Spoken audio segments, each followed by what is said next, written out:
Баршаңызға қайырлы күн, қалдарыңыз қалай? Есімім Нури Камал. Сіздермен бүгін YouTube арнасында алғашқы рецептімен бөліскім келіп тұр. Бұл бізде американдық панкейки. Бізге ең алдымен бір жұмыртқа және де үстіне қант қосып жақсылап араластырып аламыз.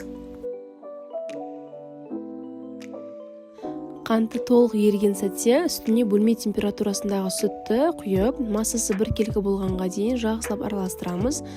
Үстінен тұз саламыз, ұн саламыз. Ұнды мен 2-ге бөліп қостым. Сонда өздеріңізге араластырғанға ыңғайлы болады. Және де қопсытқыш салуды ұмытпаңыздар. Бәрін 1 келі араластырып болғаннан кейін үстіне 2 қасық өсімдік майын салыңыздар. Сонда табаға пісірген кезде ешқандай май қоспай пісіруге болады.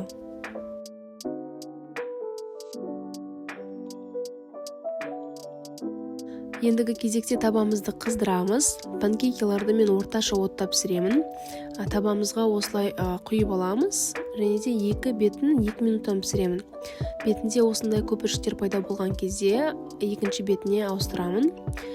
Менде панкейкалар жақсы істі. Осылай барлық панкейкаларды пісіріп аламыз.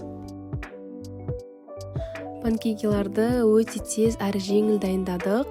Менің панкейкаларым ішінде толығымен пісіп, сондай жұмсақ болып шықты. Дәмі өте керемет болып шыққан.